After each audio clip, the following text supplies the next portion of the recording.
talking about video games. Yeah. Hello, everyone, and welcome back to the Donkey Kong Artist Podcast, ranked officially by the Donkey Kong Artist Podcast as the greatest podcast in the history of the entire world.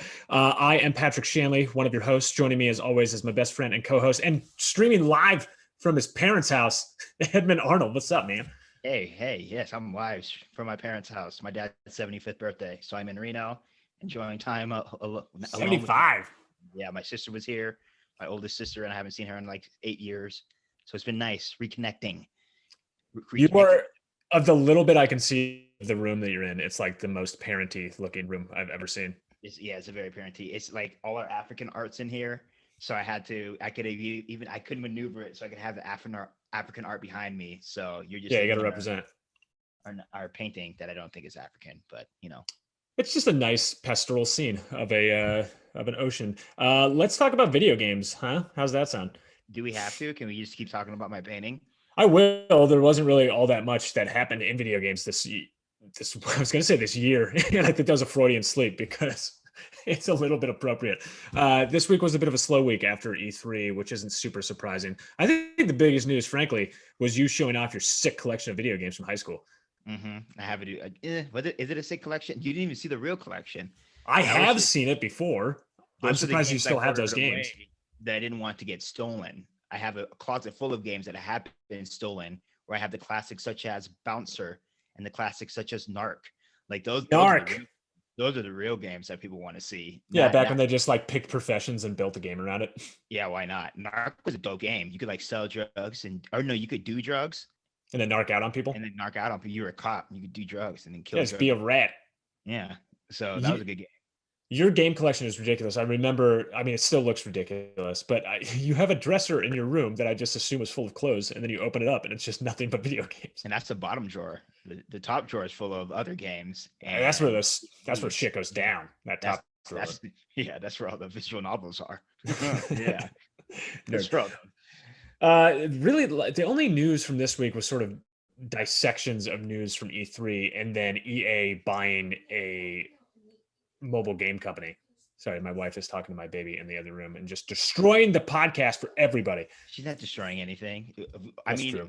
Her talking to the baby and hearing about your fatherhood would probably be more news than we heard this week.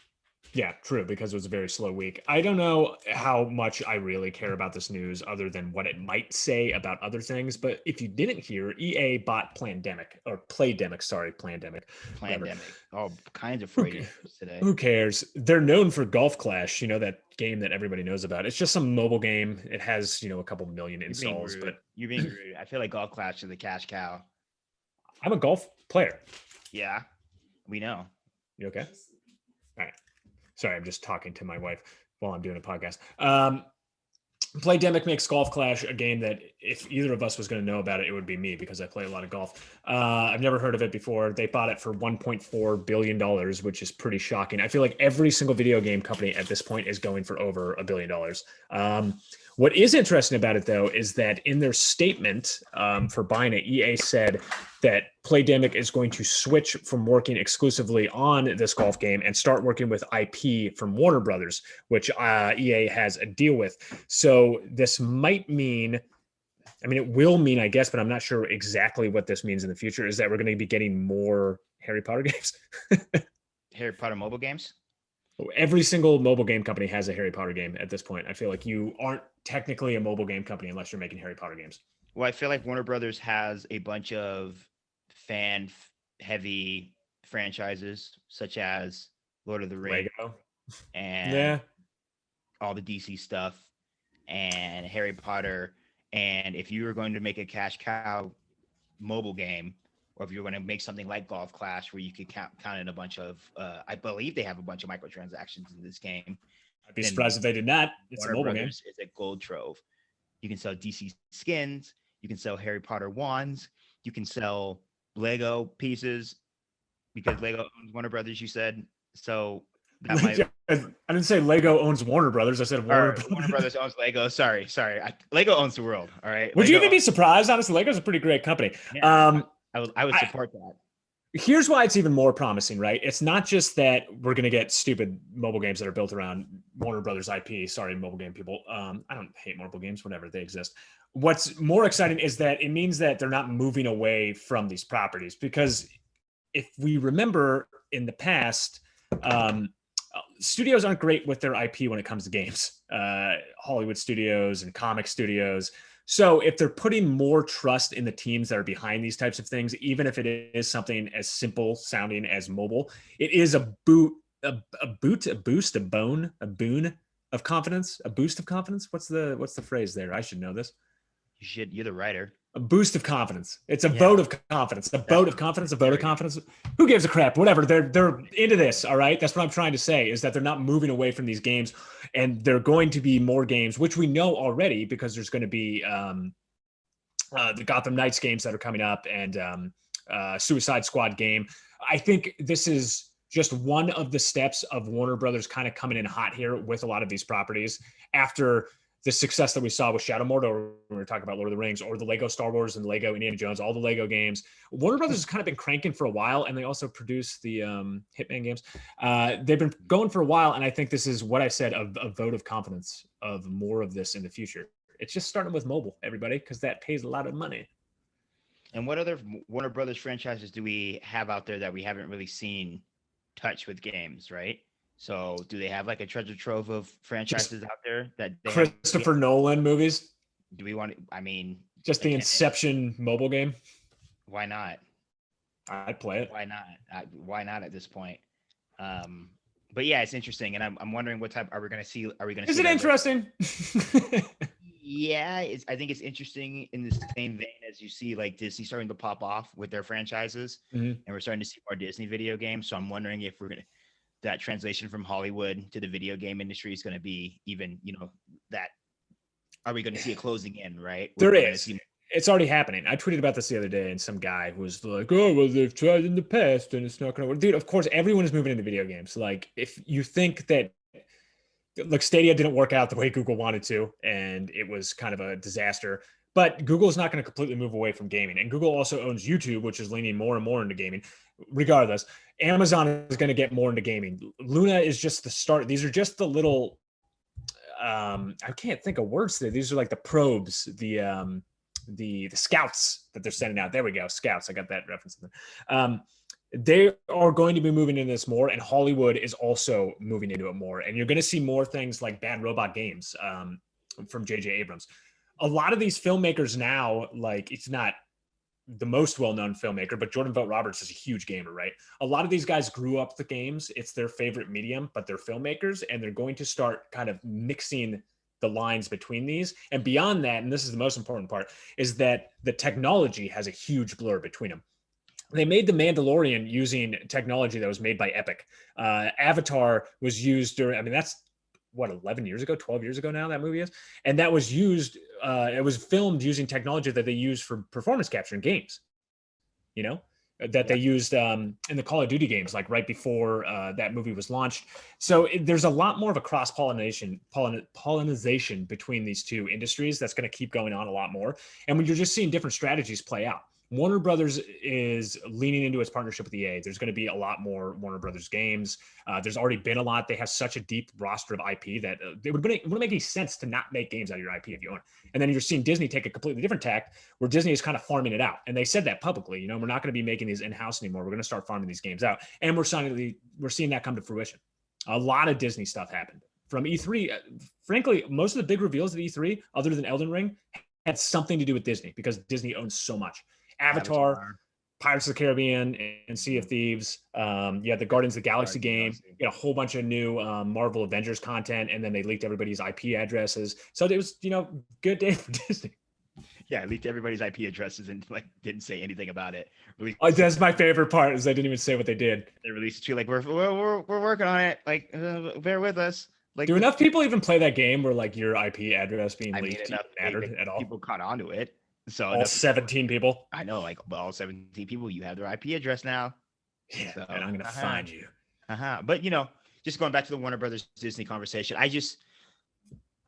I hope it's just not this thing where we're going to see a bunch of the same type of game, where we're going to see a whole bunch of Star Wars Galaxy I don't know if you've ever played Star Wars Galaxy, but that was a mobile Nope. game where you essentially would collect Star Wars. Was it called Star Wars Galaxies? I think it was called Star Wars Galaxies. I could be wrong, but you would essentially collect different Star Wars legendary characters, and you would like fight them against each other. It was like a fighting game, board fighting game. Look, it's a And, mobile game. Like they're all the same, So like, and so I hope we just don't see a bunch of like, oh, you get a Harry Potter one now. Oh, we have a Matrix one now. Oh, we have a Godzilla versus Kong, or Kong. Who owns Warner Brothers owns Kong and Godzilla, or just Kong? Who knows? they own them both. All the We have monsters. a DC one now. Like, I just hope we just see. I want to see a diversity of stuff. You know what I mean? Like, I would like to see an open world Matrix In game. mobile, you're saying specifically, or No, but I hope yeah. that with these other Warner Brothers properties, if they're going to get cashed out, I'm not just talking about Golf Clash's publisher right now or developer right now. I'm talking Playdemic. about Warner Brothers. Yeah, I don't even remember their name because I don't care. I'm talking about like, I wonder if Warner Brothers, what they're going to do with their other, what their other properties that they own. You know what I mean? Is EA or other companies going to come in and take them? Are we going to see like a more of a diversity, like I keep saying, of these movie franchises? And do we want to see it? Do we want to see more video game content related to movies, or do we want to see more original IP content? Like, what do we want to see? I don't particularly want to see. It's weird, right? Because I don't know. I feel mixed on this. I don't really care about movie IP being translated into video games, not just because most of them have been terrible in the past, but also because I want new IP. I don't care about just rehashing stuff. And I'm really concerned about video games just becoming the film industry, part two, because the film industry right now is atrocious. In terms of like art that's produced, it's pretty shitty. Yeah. Unless you're really excited for F9. Family. Well, but yeah, but you're kind of seeing that in the video game industry. But I mean, thank goodness we have a bunch of AA and indie studios out here. Yeah. That are keeping everything creative. But we're on like 20 Far Cries. We're like True. We're getting Far Cry 20 this year, and we're getting like Call of Duty. Yeah, but it looks like Far Cry 3 still. Yeah, and the Call of Duty games, I don't know, but they're fun. I still play them, but they are. It's pretty much the same thing with like a new coat of paint. That's reductive, but I mean, really, like Warzone was. Breath of the Wild 2. You weren't asking for another Zelda IP. Okay, so no, but that's why I'm glad that you said that. Wild. First off, Breath of the Wild is a masterpiece, so that's why I want the second one. You bad man. I'm just right. Look, okay, but sequels are okay, especially if it's made by the team that made it. Like if they have more to say in that, fine. But the bigger point, and what I was going to say before you rudely put words in my mouth, is that when you have a franchise like Zelda or Mario or Metroid, if we ever get another Metroid game, I know that one's coming. They're all Nintendo. There's other examples too, but they're different every time. They reinvent Zelda. They reinvent Mario. They don't reinvent Grand Theft Auto, but it's always a huge deal when it comes out. Look, it's not F9 and F8 or like, oh, now Dwayne Johnson has a cane, but he's fighting bad guys. I don't know. Remember that movie, that skyscraper movie? Call of Duty is F8, F9 to me. Call of Duty is like, they don't put anything into those games anymore. They're just pumping them. Well, I can't even say that about the Fast and Furious franchise because they're genuinely doing stuff with their action pieces. Call of Duty's not doing anything new. They're just recycling the same old things over and again. And then the only thing that people get excited for with these Call of Duty games is, oh, I get to play a map that I played 20 years ago. That is so exciting. But it works, and people buy the crap out of it. It's incredibly successful. But I'm just hitting on your point. Like you're saying, you don't want to see the video game industry become the movie industry. We're kind of already there, right? Sort of. Everybody was complaining about how horrible E3 was, and they didn't get anything that they wanted. But it's like, did you see all the indie titles that were announced? We're getting a whole bunch of crazy innovative titles coming out. Well, aren't you arguing both sides of that argument then? Because there's a thriving indie scene. Can you say that about? I'm trying to say the audience isn't focusing on the indie scene. They're only focused on these AAA titles, which are giving us Far Cry 7s. And that's it. That's because people like to complain, and because if you complain about Far Cry 78, but if you complain about that on Twitter, then people are going to like retweet your stuff. That's why they're doing it. That's why it's fake. It's all fake. If the press only writes about these certain types of games, then like that's all you're going to think you're hearing about. But that's not true. And then you have games like Subnautica or like Shovel Knight that go on to become like huge, massive things, even though they were. Are they massive? Is Subnautica massive? Dead Cells sold over 3 million copies. Hades is an independent game. That's a good point. Yeah. That's a good point. Hades was straight like word of mouth too. Hades was a wild campaign last year. Yeah, that's a good point. Funny too that Hades is the game, not. I mean, it deserved it because Hades is a great game, but they had so many other great games before Supergiant. But That it's all their funny that Supergiant games always have a very passionate cult following. But this one wasn't a cult, you know? Game. Yeah, why? Why this game? I think it's because people were dead. It's a really good game. I think, but so are the other ones. So is Pyre. So is Bastion. Hades came out at a time where Pyre's a weird game. It is. Pyre's a great game, but it's a weird game. Bastion came sports game, really. Yeah, a little ahead of its time. I think if Bastion would have came out a lot with these like top down or no, kind of. Was they top down? It was sort of top down. When these top down games were more popular, I think it would have done better. Transistor. I think it had a funky world. It was a very good game with a very good story, but I think it was a little hard for people to get behind. I think Hades came out when roguelikes are very popular right now. They're the games that people are getting into. You're following Dead Cell's success. Mm-hmm. So people are kind of clamoring for that type. People can jump into it because they know how to play roguelikes. I just think it was a combination of perfect timing and a combination of a perfect game. Yeah, I agree with you. But funny what you just said there, too, is that we mentioned Dead Cells again, which is an indie game. So like the success of this indie game helped this other indie game become basically, I mean, if you polled random people, would they consider Hades an indie game? I don't think people think it is an indie game because of the amount of press that it got. Or Among Us is another one, right? Like, I mean, that's a totally different one too. And if we want to talk about mobile and roll that in there. Yeah. The barrier for entry, that's not true. But anyone can make a game, right? I guess anyone can make a movie too. You can shoot one on your phone and it can look great. But I don't think people are doing it as much. I feel like artists are gravitating more towards games right now. I think it's the dominant form of media. And it's funny because you think making a game it seems so daunting, but maybe just because I'm old and stupid and I have no idea what I'm doing. I can't figure out how to Twitch stream. So, but for younger people, like if you wanted to tell a story, what would your medium be? Would you pick a game or would you pick a movie or would you write a novel like a total nerd? Television series, probably. That's the way to about go. what? Way to go. I don't know. Pitch me your show. If I'm a teenager, I definitely do not think that. Boobs. If I was a teenager and I was trying to pitch a show, it'd be about boobs. It'd be like a 10 episode, 1 hour about just boobs. Honestly, like a documentary, like a Ken Burns style. It would be like the evolution of boobs, and it would be very, very educational. You've intrigued me, sir. I would like to greenlight your project.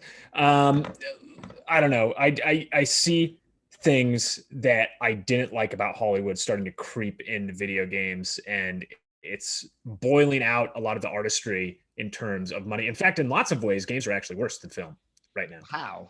When you talk about microtransactions, or you're talking about games that are like literally, it's not even a game. It's just a mechanic, and then you slap money onto it and just cranks. It's a slot machine basically that just makes money for whoever's making it. And the problem with games is that it's so big. What even is a game? That's what I was going to say. Like, it's hard for us because it doesn't seem like we're getting as many movies as we are with video games, and we don't have as many studios as we have as developers. You know what I mean? So yeah. Netflix keeps cranking out garbage. Yeah. Well, that's another one too. Game Pass is about to be Netflix. Well, okay, so that's games like Dark Alliance. It's about to be the next Netflix. If you don't think that Netflix is going to get into gaming too, I think they tested the waters a little bit with that Geek Week, and now you see, all the stuff that Greenland, The Witcher's a huge hit for them. They have the Sonic the Hedgehog thing coming out. They have Cuphead show, which looks fantastic, and also Wayne Brady is the voice of the devil in that.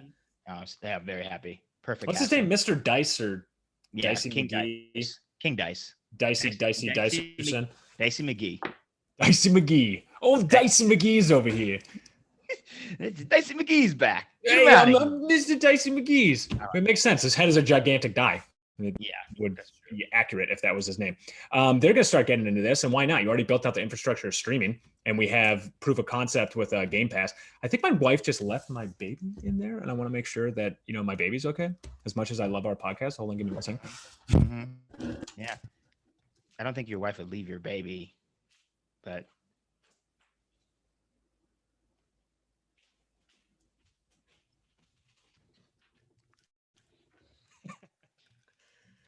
She couldn't care less about anything in the entire world. She's completely passed out. Oh, okay. I thought this was going to be one of those podcast moments where your wife just up and left you in the middle of a podcast. I would not be surprised if that's how our marriage ended, frankly. Nothing is more apropos of my entire life than me just making some stupid podcast. My wife being like, later, and I didn't even hear her. She's just listening to us talk about video games. She's like, God, he's 32 this year. You know what? I just can't take it anymore. I love you, baby. Because I'm not going to say your baby's name on the podcast, but I'm out of here. I can't do this anymore. And she just leaves me with the child too, which would grow up. Never. I'm wearing a video game t-shirt. She's getting really upset about the graphic tees. Everything I own is just a stupid graphic tee like this. Well, to make her happy, we'll do a podcast about true crime to show that we're adults. There we go. Perfect. Yeah. That's how you balance it out. You have a podcast about video games and a podcast about true crime. Who did cut off Jason's penis and throw it into the woods? And then we talk to the people, like the guy who found the penis. And we should do a true crime podcast on GTA role playing. We should follow like some GTA role players, and then we should do I bet you we could get a bunch of like GTA role players. Like, yeah, I'm down for that. Somebody pitched me on them actually once, and I had no idea what the hell was going on. It's like a real thing that people just live. It's a little sad, frankly. Yeah. It's a wild world. I had a student who we're way off. This is going in the podcast. Who cares? It was a really slow week. I had a student who was on that Red Dead Online, and he would just come to school like crying. This kid was like 16, 17 years old because his Red Dead Online girlfriend would be like playing with another dude when he was at school. So he like, I'm like kidding you not. He almost dropped out to play this game full time because he was in love with this virtual girlfriend. I'm pretty sure they might still be together though. That's the most insane thing I've ever heard in my entire life. Frankly, just to put that money into like Red Dead bucks. Like these kids are, man, this is that even new though? Remember like playing RuneScape back in the day, and like somebody would make like a female character to try and like cheese like free stuff out of idiots. I've never told. Or they were just playing the game. I don't know. But I was deep into AOL roleplay. What the hell is that? Those AOL chat rooms where you go in and you like roleplay characters. Yeah, see, that was some dark shit, my friend. And you just pretend to like be a wizard or something, and then you be a wizard. And then you're in there like, oh, I cast a wizard spell on you. This is the point of the podcast where we point out that Edmund is single and he's 32 years old. This is why, because I spend most of my time trying to revive AOL. You're creeping out our producer Riley. Well, he likes it. He was probably in those chat rooms with me. There's a huge. That's why he's creeped out. He like remembers your username. Like, oh, he was the guy putting black hexes on people. Black hexes, of course, classic. Yeah. I was a black wizard. Got called a lot of names. All right, let's move off of this before we have to cancel on our own podcast. I don't know how we got on this topic, but it just makes me. I know. Yeah, now I have to move to AOL chat rooms in order to find companionship in my life. Didn't work for me, obviously. Think about all the people. I think I've mentioned this article multiple times just because it really freaked me out. Now that I'm a father, I'm even more freaked out. There's people who go onto Fortnite and onto Roblox. It's called sextortion, and they try to get pictures of children through these websites. And when you're telling me this story about your student, like I'm a little concerned about that, especially because he's not even supposed to be playing that game. He's 16. Edmund. It's easy though when you think about it, especially when you have these kids that don't have a lot of stuff at home, and you have these kids that are just desperate for attention somewhere. Yeah, it's sad. These predators to get on here, and it took a dark turn. It took a dark turn, but I wonder if we'll see an explosion, especially with the Fortnite and just with so many kids prevailing in these chat rooms all day. I wonder if we're going to see it explode. The thing that's messed up is that when you talk to them is that you'd think they'd be doing more. I'm not saying that people aren't working on it, but like it's a lot and no one can kind of canvas this entire thing. These platforms have there's 350 million people who are active on Fortnite. And that number I think is from 2019. I don't even know what it is nowadays. How do you moderate that though? Like, how do you moderate that? How do you keep a place like that safe for children? And do you care? I can't keep my house safe from children. I say the F word all the time. Yeah. Well, I don't think that's harming a child, whatever. Well, I have lots of pictures of my daughter not wearing a lot of clothes on my phone. But that's dangerous though. So like someone can hack that. That's why I don't post any pictures of my daughter online. Exactly. But like, this is the stuff you got to think about. Like keep your daughter offline. That got dark. This has been a weird podcast. This is what happens when there's no news. We just start talking about in Reno. Pornography. What happens when someone's in Reno, dark stuff comes up and you start talking about prostitution and pornography. It's corrupting your soul. What are you going to do with all your games that are in there? Like, are you just going to keep those forever? Are you going to, I was going to say pass them down to your children, but that's clearly never going to happen. So I need a lock because my Sega Genesis and my Nintendo 64 and my Nintendo. You have an N64? Yeah, I have everything. All my games I had, and I had so many Sega Genesis games. My Sega Genesis collection was like I had Comic Story, I had all kinds of Toe Jam and Earl. I had all the Sonics. I had Toe Jam and Earl. I had a wild Earthworm Jim. All those. I had all the Earthworm Gyms. Oh, dude, those games are so good. So all those games are just gone. My dad gave all those games away. He gave a box away of all my stuff. And like, was he mad at you, or was he didn't give a crap at all about what you were doing? He's like, I'm trying to clean this garage. I'm not looking in this box. I'm just giving away all of Edmund's childhood that he was trying to pass away to his fake kids. You have like literally like $40,000 worth of just video games in your house. No, like you added up. I know, but no, you still do. You literally tweeted a picture the other day of just a drawer full of Xbox 360 games. I cannot think of a game that you do not own. Did you buy every single game that came out? Is there a game that you did not buy? There was a time there in high school where I bought every single game that was coming out. Essentially, why did you play these? You couldn't possibly play all these games. I wanted games. I considered myself a video game collector who was opening games and playing them and not saving them. Would it be cool? I never cataloged my stuff. You should have, because clearly no one is cataloging this, which is another issue that the industry has. You could have started your own museum and then charged people. I could have. I tweeted this, and I honestly believe that I could have had one of the best collections in Northern Nevada. I had that many games, and I was going to a bunch of used stores, and I was buying like 3 to 4 games a week, because those used stores like Game Force and North Reno, Reno, whatever you want to call it. Like, we're just getting deep into Reno geography trivia here. Well, welcome to Reno. I was there all the time, and I would buy 2 games, and he was like, "Here, I throw you 2. You're here all the time, kid. You clearly have no life or friends. Like, your dad is at a bar all the time, and you're spending a lot of time here. Like, I'm gonna throw you these 2 games because I feel bad." Yeah, but your dad made it to 75, so he clearly was doing something right. Yeah, and I have a bunch of games to show for it. So who came out winning there? I don't know. What I'm concerned about is just the weight, like the physical weight of how much those games weigh. And I'm thinking of your poor sweet mother sitting underneath because it's on the 2nd floor, and they're going to crash through, and you're going to get a call one day. She's fine. She sleeps on the 2nd floor. My room's above the garage. We're good. You're going to kill somebody. That's all I'm saying. It's irresponsible what you're doing. Frankly, you belong in prison. I'm in this room right now, and I'm seeing I have a stack of games in here too.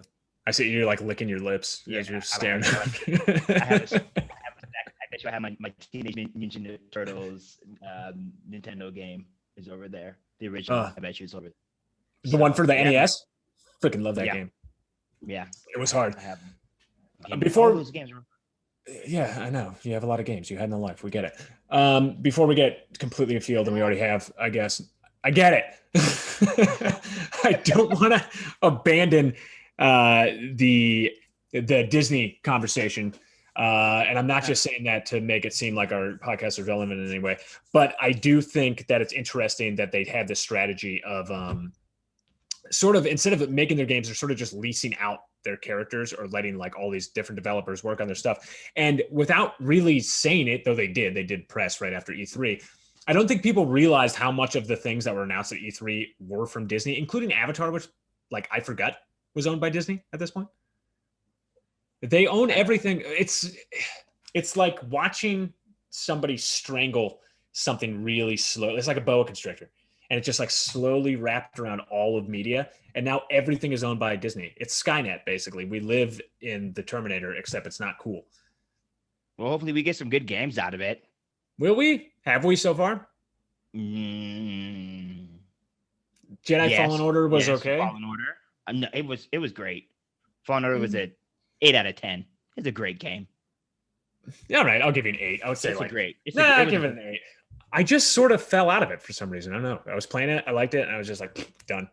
Yeah, I beat it. I thought it was a great game. I thought what they were doing was smart. I thought the controls were great. Lightsaber felt great. The story was fantastic. Great Star Wars story. I thought the voice animation and the characters and the acting was great. Do you trust Ubisoft with Star Wars IP?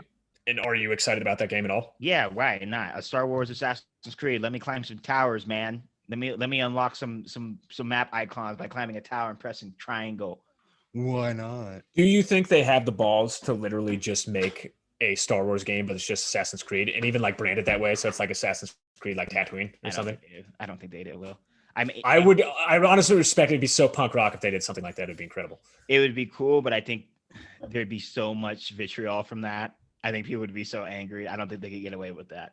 Oh yeah, they'd blow up the statue. No, I was gonna say Statue of Liberty because it was from France. Why not? Sure, that one. Star Wars, right? Like they're testing the Marvel. I think the Guardians of the Galaxy would be a nice stride for them. I think if that game does well, which it will, because people love that team of people for some reason. Is Ubisoft making that? No, it's not Ubisoft, but I'm just talking in the terms of Disney. Just Disney. Yeah, gotcha. Yeah. So I don't. I would like to see if we do get more, but I would like them to go deeper. You know what I mean? Like deeper. Like give us a Namor. Give us an Echo the Dolphin, but instead stripe out Echo the Dolphin and put Namor in there. I may be saying his name wrong. Are you a Namor? Namor, the Aquaman, the guy from Aquaman. That's DC for starters. He's not from Aquaman. He is the Marvel Aquaman. Oh, is he really? I don't know. Yes, I don't care about that Namor, crap. The Namor. That's the first time we dropped the Namor. But yeah, give me an Echo the Dolphin with Namor, or give me some nonsense like that. Like I don't want to see like another Avengers game. I don't want to see another Iron Man game. Nobody wants to see another Avengers game like that game. I don't want to play as Spider-Man again. Like we have these popular characters. You have such a big do what they did with the MCU and just like focus on these ridiculous characters that were not in other things. They're making a Suicide Squad game. Yeah, but and then we might get an Incredibles game. Like, what are they gonna? Is Pixar owned by Disney? It is, yeah. Of course. Like, are we gonna see Pixar? God, that'd be bananas. Yeah, there should be. What about a Ratatouille game? Like a Ratatouille Cooking Mama game? Oh, and immediately. You're welcome, Disney. God, just why not? You have like an endless. I mean, we're getting a Warner Brothers Space Jam game. There's a Space Jam game? Are we getting a beat 'em up Space Jam? Or am I? I hope. Did I dream about that? I hope not. What is it? LeBron James just punching people for talking bad about the CCP? Probably. I thought I saw that. I might have been like dreaming that or something. I hope I thought I saw like Space Jam tie-in, beat 'em up. So we're just gonna see a bunch of Warner Brothers, Disney, just properties all over gaming. You're seeing everything, man. This is the beginning. Wait. And also, we're just gonna see more. Like, I don't even know if we're gonna actually see games or if we're just gonna see more skins in Fortnite. I think you're going to see both. What's profitable? It's profitable to do both. They're just going to keep doing it. Space Jam game is real. Oh my God, kill me. Okay, all right, I was right. So, and like Minecraft is introducing Sonic. Okay, sorry. Now I'm derailing the podcast now. It's a Space Jam game. It's not a basketball game though. They made a Space Jam game, but it's a Space Jam 2-on-2 NBA Jam game. So it's like NBA Jam. I think so. Oh wait, there was one back in the day too. Was there? Yeah, in '96. From Acclaim Entertainment too, and it's the same looking thing. This looks amazing. What? How could I never play this? Entertainment. Wait, yeah, dude. Wait. I own this game. Hold on. It's sitting like 20 feet away from you right now. Hold on. Space Jam game. It was in what you say, 1996. 1996. This new one looks like a retro. Yeah, it's a retro style, but it's a beat 'em up. So you're kind of going through. It's like the old like Double Dragon games. That's stupid. It should be a basketball game though. Just because he has a basketball does not make it a basketball game. Oh, I did own this game. Yeah. Okay. I don't remember it at all, but I did own it. Well, interesting. Okay. So yeah, Warner Brothers, and that's a mobile, or is that on Nintendo Switch? No, it's Xbox and PC, and it's an exclusive at launch for Xbox. Wow, that's gonna sell some consoles right there. Oh, Xbox is stepping in it. Let's go. True Squad. This is the Twitch, baby. This is when you start seeing Xbox pulling ahead. Oh, you can literally punch basketballs in it. Okay. Like big basketballs with googly eyes. Okay. All right, I take it back. This game looks amazing. I'm in. All right, you buy it and let us know how you feel about it. I don't buy games. Actually, I do buy games now. Are you gonna buy Mario Golf? Loser. Of course, I'm gonna buy Mario Golf. How dare you even ask me that question? I'm not buying it. Why? It's not enough, man. They got me with Mario Aces, Tennis Aces. It was fun. It was fun, but it was like fun for a weekend. So yeah, remember when you used to be able to rent games? I would rent Mario Golf. Mario Golf would be a dope game to rent. If I could rent it for like a week and then return it for like $10. I'm sad now, just thinking about renting games. Going over to Hollywood Video, getting that pass, riding my Huffy over there. Yeah, on opening day, just going there and like getting Mario Golf for $10. Yeah, like when summer started. Yeah, like I would love to rent Mario Golf because that does not seem, from the reviews I read, it seems like a fun game, but there's not enough there for a $60 purchase. Yeah, that's my problem with these games. I kind of been joking about Mario Golf. I probably will buy it, but $60 is ridiculous for like a game. You buy all golf games. And there's a great golf game out there right now with PGA 2K21. It's an awesome game. Is it great? It's hard. If you like golf, it is hard. It's like impossible.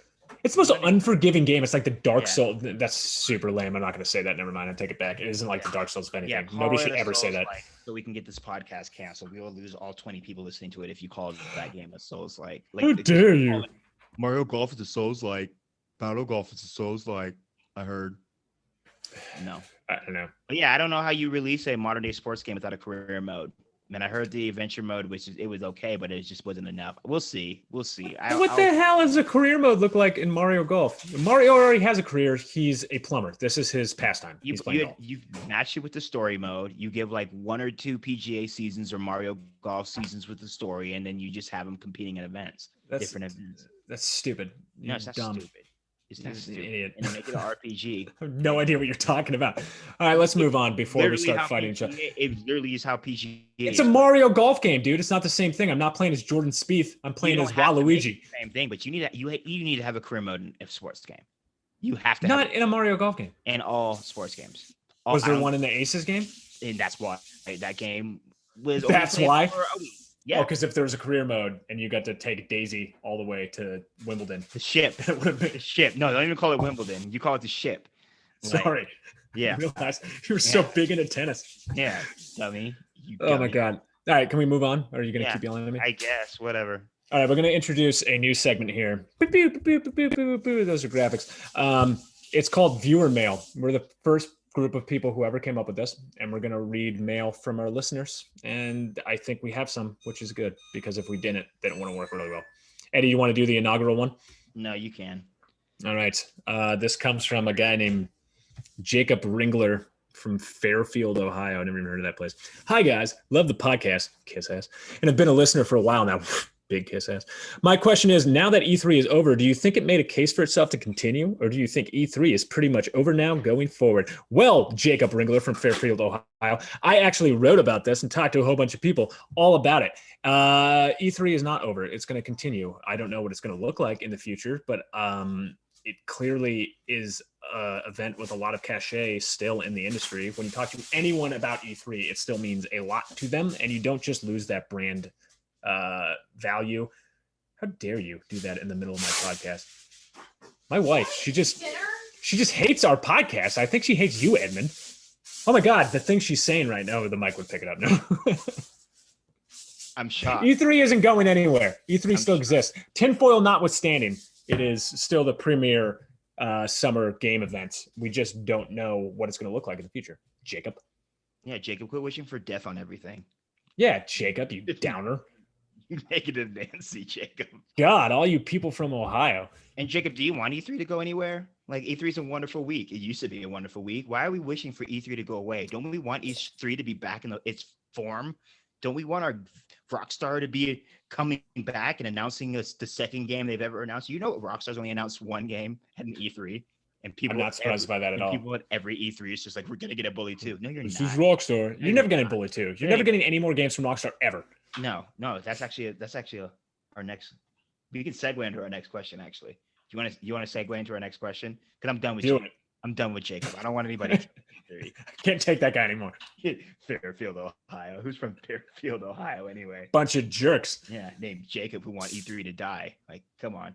So okay, you got some nerve, Jacob. So this is from Aaron Roberts from LA, California, your area. Yeah, I know this person. Hey, I probably know this person. Yeah. Don't call me a boy. That's racist. I've been wondering when we're going to a Rockstar game.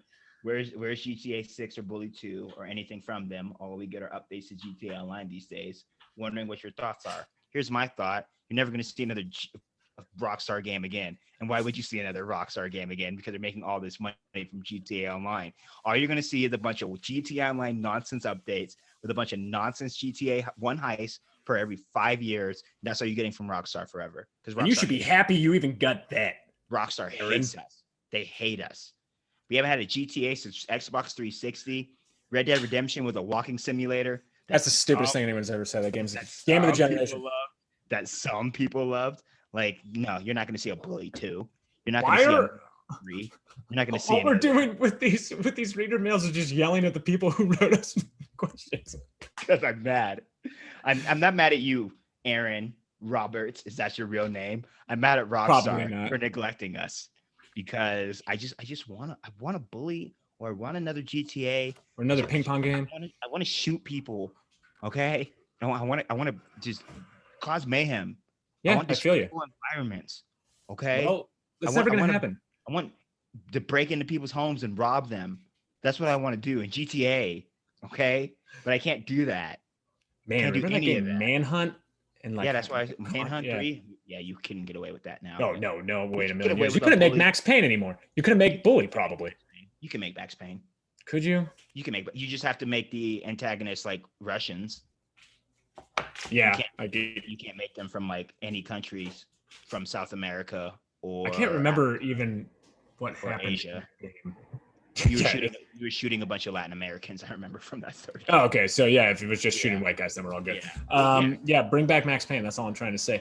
We're running short on time. It's hard to believe because this has been such an amazing podcast full of me walking to check on my daughter, my wife point out tinfoil, death glares as she's dealing with the child that we both brought into the world together. But it's also been a really great, wonderful podcast and a good time spent with my good friend Edmund Arnold. And also all of you, our listeners, thank you so much for tuning in. As we just did, we have a viewer mail segment now. So if you want to reach out to us, do it. We have emails. Yell at you next week. Sorry. I might. I'm not going to make that promise, but I'm in Reno. We yell at people in Reno. It's from a place of love. It's from a place of love. Reach out to us. Find us on the Twitters. Find us on Anchor FM and pretty much anywhere podcasts are available. And also on YouTube now because we have a video podcast. Look at our beautiful faces. Yes. And thank you for the people that wrote in. You wrote to us through our Gmail, which is thedonkeykongartist@gmail. I almost said .com. thedonkeykonartist@gmail.com. thedonkeykonartist@gmail.com. You can also tweet at us. Yeah. Write us, message us, yell at us like not hard to find. Yeah, just find us out there and send us your questions, and we want to hear from you. And we are now in a regular cadence of doing these. The podcast will post on Friday mornings now moving forward, and that's what's up. So you can find us every Friday morning for all the goodness that's going on in video and audio. We got it all. We're going to have a tasting portion of the podcast at some point too. I'm working on a sauce. Oh, yeah? I thought we were just going to lick video game cases, see what they taste like. I might. I didn't say I'm not going to do that. I'm just saying there's also a sauce. Why are you trying to limit me, dude? Stop putting me in boxes. Lick some sexy box art. Not a part of your system, man. Awesome. Thank you, everybody, for listening. We love you very much. Bye, everyone. Love you. Thank you for listening. Fading away, but in video. The sun I'm melting, fading away.